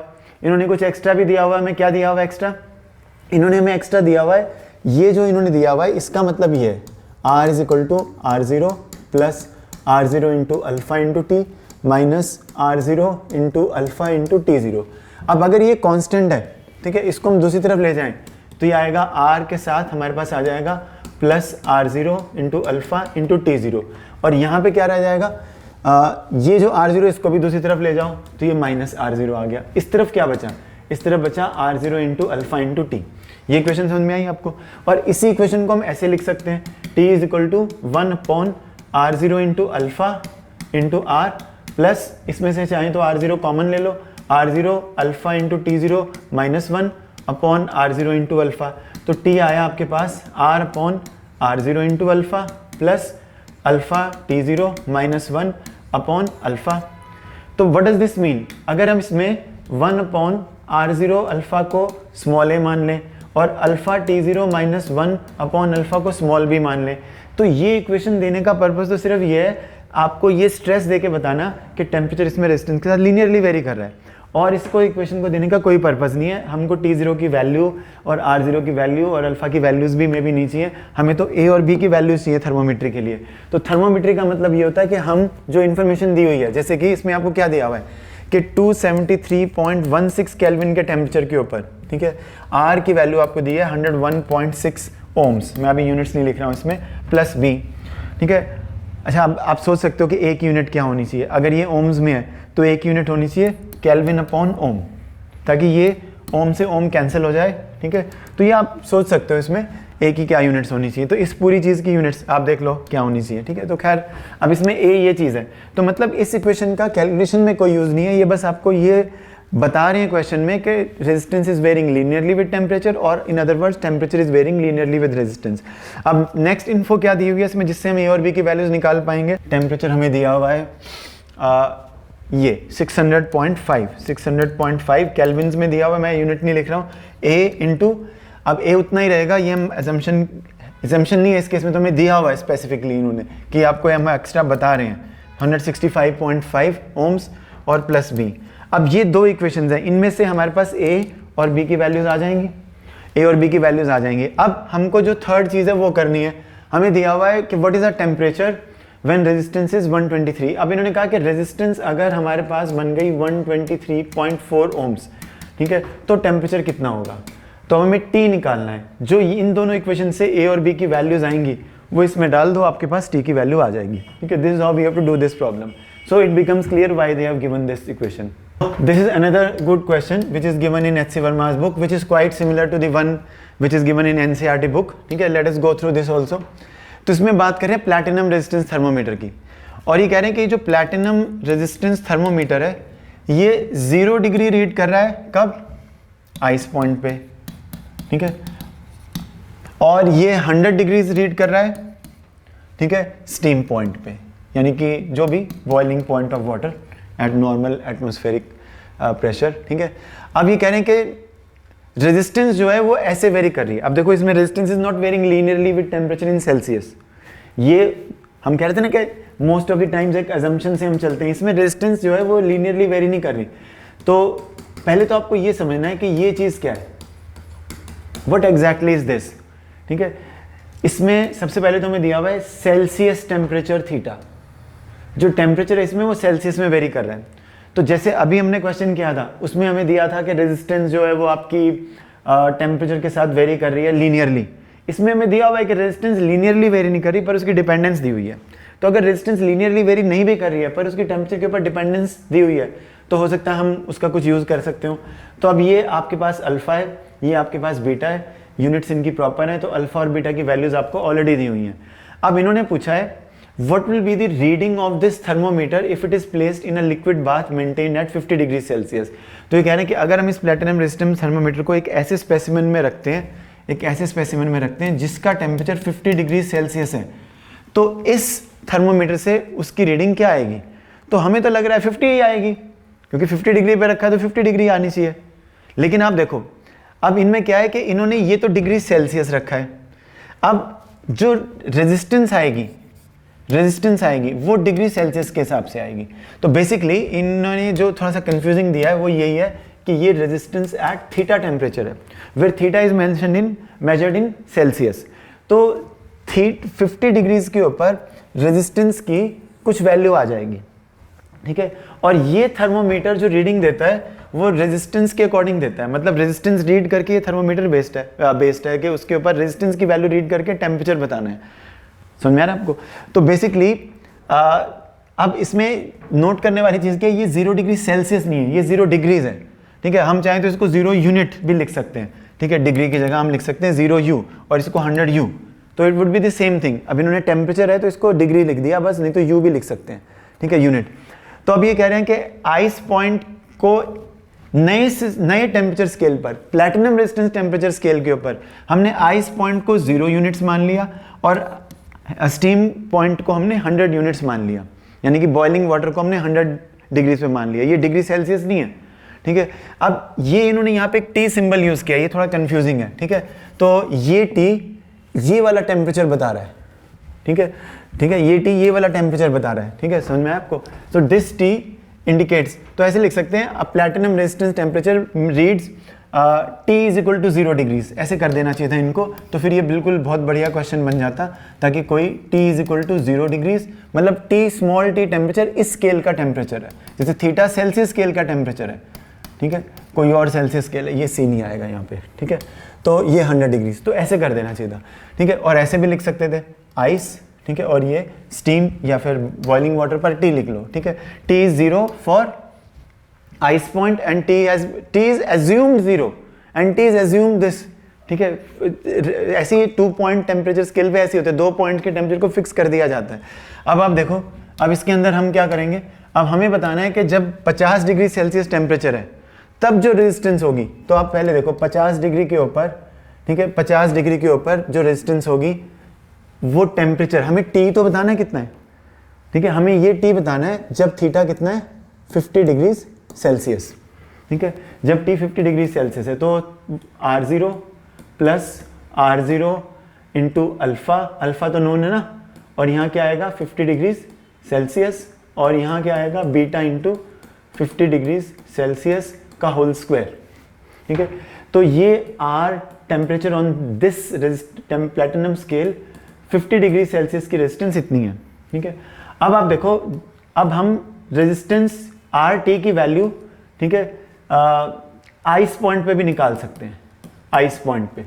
तो आइस पॉइंट, अब इसमें हमको एक एक्स्ट्रा इन्फॉर्मेशन यूज करनी पड़ेगी, नहीं तो हम इस क्वेश्चन को नहीं कर पाएंगे। जो आपका सेल्सियस स्केल है, जो आपका सेल्सियस स्केल है, ठीक है, सेल्सियस स्केल के ऊपर आइस पॉइंट 0 डिग्री सेल्सियस पे होता है, ठीक है। तो हम इसमें वो इन्फॉर्मेशन यूज करेंगे, ठीक है। अगर वो यूज नहीं करोगे तो आप इसको नहीं कर पाओगे। तो R0 plus R0 into alpha into 0 degree Celsius, समझ रहे हो, और फिर R0 into beta into 0 degree Celsius का होल स्क्वायर, लेकिन क्योंकि ये 0 ही है, ये तो चला गया, ठीक है। तो हमारे पास ये आ गया। तो इससे हमें पता चल गया कि R0 क्या है। R0 stands for the resistance of the platinum wire at the ice point, ठीक है। और फिर RT, ठीक है, RT stands for the resistance of the platinum wire, ठीक है। अब ये एट स्टीम पॉइंट कितनी आएगी, मेरे ख्याल से इस T की जरूरत ही नहीं थी, ठीक है। T की जरूरत नहीं होती, तो नहीं होता तो इसमें ज़्यादा बढ़िया होता, और भी इजीली हम लिख सकते हैं R0 plus alpha into R0। तो स्टीम पॉइंट के ऊपर, यानी कि बॉइलिंग पॉइंट के ऊपर, तो मैं इसको ऐसे ही कर देता हूँ, है ना। इसको हम RI और इसको हम RB कर देते हैं, बॉइलिंग यूज किया ना इसमें टर्म, तो इसमें हम RI resistance at ice point, ठीक है, और resistance at boiling water point, ठीक है। तो हम इसको कर देंगे अल्फा इंटू R0। अब R0 किसके लिए स्टैंड करता है, resistance of the platinum wire eight ice point, जो कि एक फिक्स वैल्यू है, इरिस्पेक्टिव ऑफ कौन सा स्केल आप यूज कर रहे हैं। और resistance at the boiling water, वो भी एक फिक्स वैल्यू है, ठीक है। उसके लिए आप कौन सा भी स्केल यूज करें वो मैटर नहीं करता। तो यहाँ पे 100 डिग्री सेल्सियस और यहाँ पर बीटा के साथ आएगा 100 डिग्री सेल्सियस का होल स्क्वायर। तो ये आपके पास RT है। अब आगे, अब ये कह रहे हैं कि जब 50 डिग्री सेल्सियस टेम्परेचर है तब ये रेजिस्टेंस है, ठीक है। तो अब हमें बताना क्या है, हमें बताना ये है कि जब रेजिस्टेंस इतनी है तो टेम्परेचर, इस टेम्परेचर स्केल ने इस थर्मोमीटर के साथ जो टेम्परेचर स्केल जुड़ा है उसने क्या रेजिस्टेंस रीड की। तो हमारी क्या एजम्पशन है, हमारी एजम्पशन हमेशा वही रहती है कि जो आपका रेजिस्टेंस है वो अप्रॉक्सीमेटली लीनियरली वेरी करती है टेम्परेचर स्केल के साथ, ठीक है। तो रेजिस्टेंस इज वेरिंग, तो इस टेम्परेचर स्केल के ऊपर हम मान लेंगे कि resistance is varying linearly with temperature, या फिर हम ये मान लेते हैं कि जो टेम्परेचर है, इस स्केल के टेम्परेचर को अगर हम स्मॉल t से दिखा रहे हैं, इस स्केल के टेम्परेचर को अगर हम स्मॉल t से दिखा रहे हैं, तो resistance is varying linearly with and temperature is also varying linearly with it, ऐसे आ जाएगा, ठीक है। अब ये RT मैंने इसमें डाल दिया, ठीक है। अब ये इक्वेशन है एज्यूमिंग लीनियर, ठीक है। अब देखो आगे, अब जब टेम्परेचर कितना है 0 डिग्रीज, ये वाला डिग्रीज, डिग्री सेल्सियस नहीं, ठीक है, A की वैल्यू हमें निकालनी है, ठीक है। और टेम्परेचर ये क्या आएगा यहाँ पे 0 डिग्रीज के ऊपर RT कौन सा लेना है, RTI, ठीक है। Resistance at the ice point वो कितना है ऑलरेडी R0 प्लस B, ये इक्वेशन आई। और फिर टेम्परेचर जब 100 डिग्रीज है तो यहाँ पे हमें लेना है R, क्या लेना है RT, कौन सा, बॉइलिंग पॉइंट वाला। तो हम सीधा लिख दें इसको RT at the boiling point, ठीक है। तो RT at the boiling point आपके पास आ जाएगा R0 plus alpha into R0। चलो इसको हम एक बार RT at the boiling point ही लिख लेते हैं तो इजीली हो जाएगा आपके पास, ठीक है। तो हमने इसमें बस एक ही चीज़ समझी है कि जो resistance at the ice point है, ठीक है, वो R0 के इक्वल है। तो R0 का तो अर्थ पता चल गया इसमें क्या है, ठीक है। तो इसलिए हमने इसको RT को यहाँ पे हम R आइस भी लिख सकते हैं, ठीक है, RTI भी लिख सकते हैं इसको, पर वो सेम ही है। तो मैं एक बार लिख देता हूँ उसको जैसे कि होना चाहिए, फिर हम इसको यूज़ कर लेंगे, ठीक है। तो यहाँ पे आप लिख दो ऐसे 10 RTI is equal to R0 and 0 degrees is equal to alpha into ice point की रेजिस्टेंस प्लस B, और यहाँ पे आएगा बॉइलिंग पॉइंट की रेजिस्टेंस प्लस B। अब इन दोनों से हम A और B की वैल्यूज़ निकाल सकते हैं, ठीक है। इन दोनों से A और B की वैल्यूज़ कैसे निकलेंगी, ठीक है, जो हमारा यूजुअल मेथड था, ठीक है। तो हम पहले इसमें से इसको सब्ट्रैक्ट करेंगे तो हमारे पास A की वैल्यू कितनी आएगी, हमारे पास आएगी 100 degree minus 0 degree. 100 degree minus 0 degree तो 100 डिग्री आ जाएगा, 100 units minus 0 units is 100 units, ठीक है। अपॉन यहाँ पे क्या आएगा, यहाँ पे आपके पास आ जाएगा 100 माइनस 0 और ये आपके पास है इसके अंदर हम इसमें से इसको माइनस करें, इस इक्वेशन में से इस इक्वेशन को हम माइनस कर रहे हैं, ठीक है। तो 100 माइनस 0 और यहाँ पे आएगा R B minus R I, तो इसको ऐसे लिख दो, जो हमने नोटेशन यूज़ की उसी के हिसाब से लिखना चाहिए, तो इसको उसी नोटेशन में लिख देते हैं, ठीक है। तो आर टी आई, ये थोड़ा सा कंफ्यूजिंग इन्होंने बनाया हुआ है। तो अब यहाँ पे आप इसमें से इस इक्वेशन को माइनस करोगे तो आपके पास आएगा आर टी की value at B, R T की value at B minus R T की वैल्यू एट आई, ये बन गया, ये ए की वैल्यू आ गई। और बी की वैल्यू कितनी आती है, minus 100 degree upon A into R T at आई, समझ में आ रहा है आपको, यहाँ से, ठीक है। किससे, इससे हमारे पास आ रही है ये वाली इक्वेशन, ठीक है। यहाँ से देखो, this implies B is equal to minus R T at I upon nothing, minus R T at I, ठीक है। इसको ऐसे लिख देते हैं, minus A times R T at I, ये आ गया, ठीक है। यहाँ से इसकी यहाँ ज़रूरत नहीं पड़ेगी हमें, ठीक है। अब यहाँ से b की वैल्यू कितनी आएगी, b की वैल्यू आपके पास आएगी b इज इक्वल टू जो हमारे पास a की वैल्यू आई उसके साथ minus sign, minus 100 degree upon R T at B और R T at I into R T at I, ये आ गया, ठीक है। अब ये हमारे पास b की एक्सप्रेशन आ गई, बिल्कुल वैसे ही जैसे हम पहले करे थे। अब हमें कोई भी टेम्परेचर अगर मेजर करना है तो हमें ये ए और बी की वैल्यूज इसमें डालनी है। तो अगर मैं ये ए की वैल्यू और ये बी की वैल्यू इसमें डाल देता हूँ तो मेरे पास आएगा 100 डिग्री, ए की वैल्यू डालो, बी की वैल्यू डालो, तो मेरे पास आएगा R T minus R T at I point divide by R T at boiling point minus R T at I, ये इक्वेशन बन गई। अब इसका क्या यूज़ है, ठीक है, हमें ये मेजर करना है, ये टेम्परेचर ऑटोमेटिकली इस यूनिट्स में आएगा, डिग्री में, क्योंकि ये सब इस टर्म की और इस टर्म की यूनिट्स तो सेम है, resistance minus resistance is resistance, resistance minus resistance resistance, resistance cancel with resistance, तो हमारे पास टेम्परेचर डिग्री में आएगा, डिग्री में नहीं, हाँ इस यूनिट में आएगा, जो भी इसको आप बोलना चाहते हो।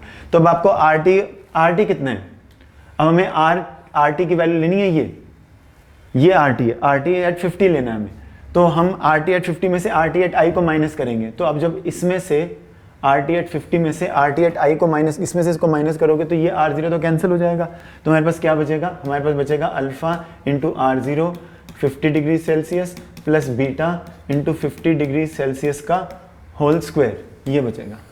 ये इसमें से अगर हम इसको माइनस करते हैं तो, ठीक है, तो हमारे पास ये चीज़ आ जाएगी, तो ये हम यहाँ पे डाल देंगे, ठीक है। इनमें से आर जीरो, इसमें भी आर जीरो है क्योंकि इसके साथ भी आर जीरो है, यहाँ पे आर टी एट आई में यहाँ पे भी आर जीरो होना चाहिए क्योंकि ये आर जीरो पूरे से मल्टीप्लाई है, समझ रहे हो।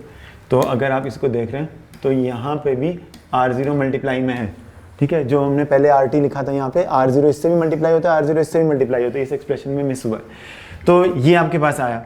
अब इसके अंदर हम वैल्यू डाल देंगे, ये वाली 100 degrees into R T minus R आई कितना आया, ये इसमें से भी आर जीरो को कॉमन ले लो और यहाँ पे लिखो alpha into 50 degrees Celsius plus beta into 50 degrees Celsius का होल स्क्वायर, ठीक है। अब ऐसे ही R T B minus R T I, R T B मतलब इसमें से हम इसको माइनस करेंगे, तो जब आप इसमें से इसको माइनस करोगे आर जीरो फिर से कैंसिल हो जाएगा और इनमें से इसमें भी आर जीरो यहाँ होना चाहिए, समहाउ ये मिस हुआ है।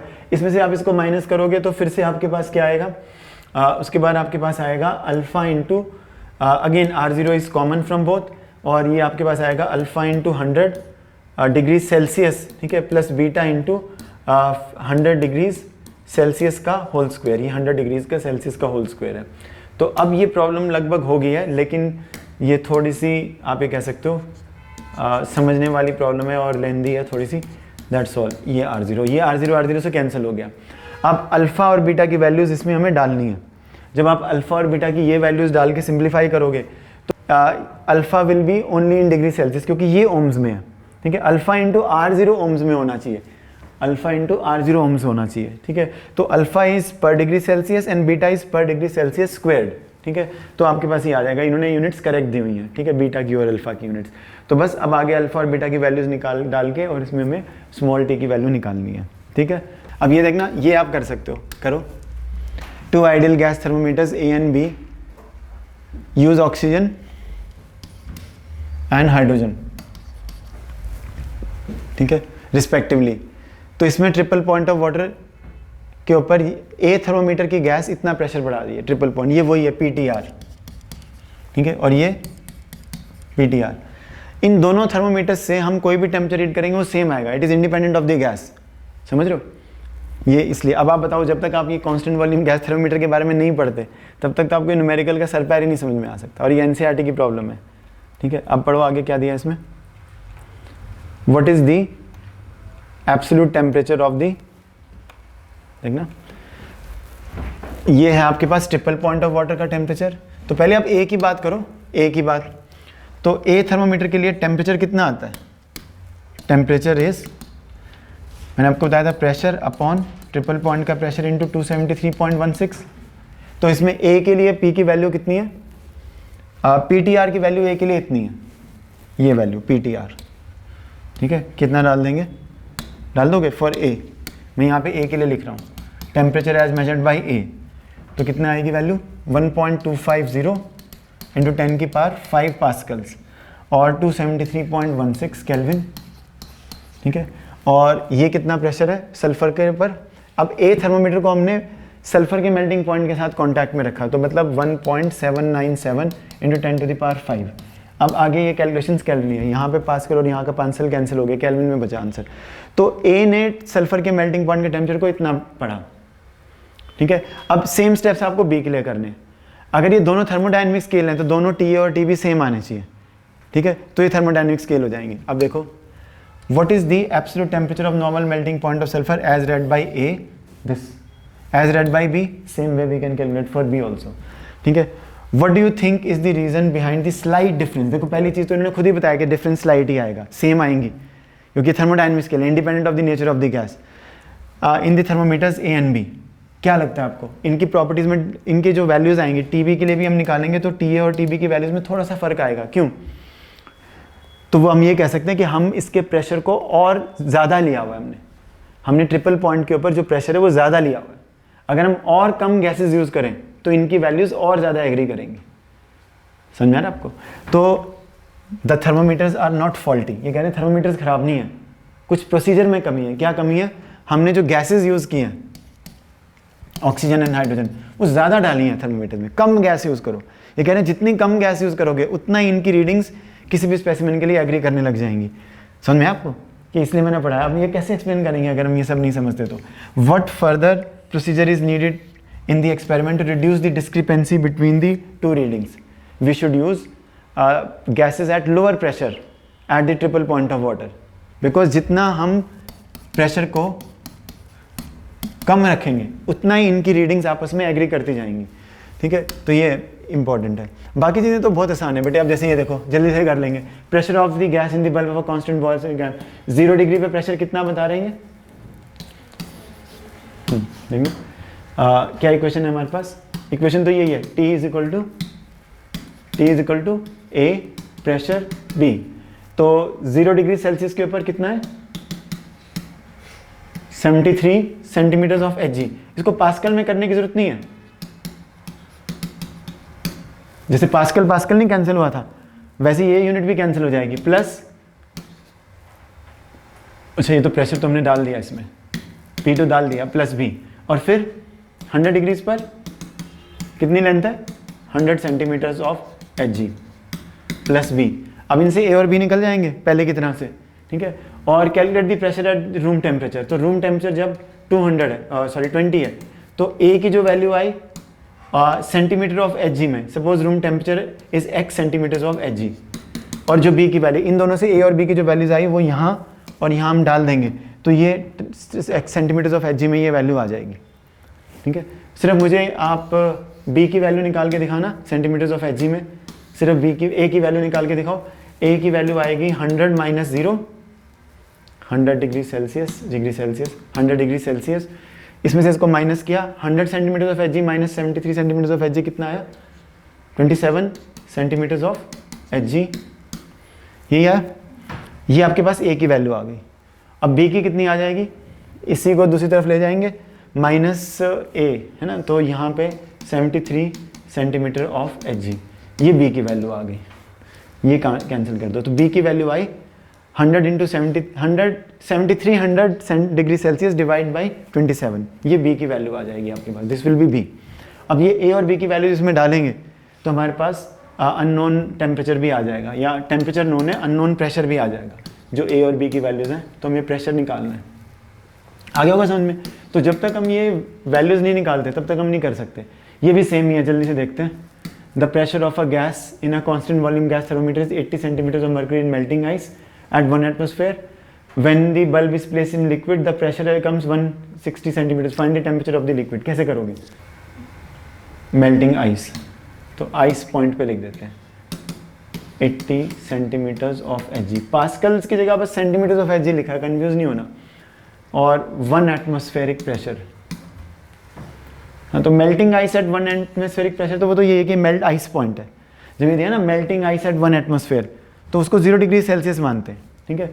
और when the bulb is placed in a liquid the pressure becomes 160 centimetres of H जी।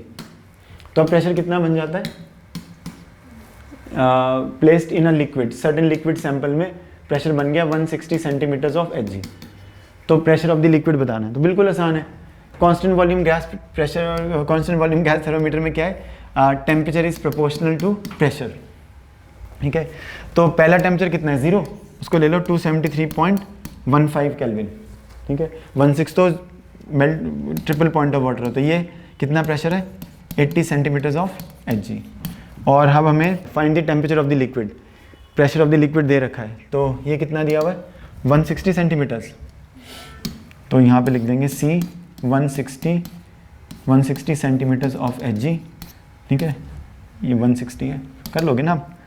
ये 160 centimetres of H G, centimetres of H G, centimetres of H G से कैंसिल हो गया, ठीक है। C भी कैंसिल हो गया, तो ये आया 1/2, यहाँ पे टेम्परेचर आएगा, तो टेम्परेचर कितना आ जाएगा? 273.15 इंटू 2, ठीक है।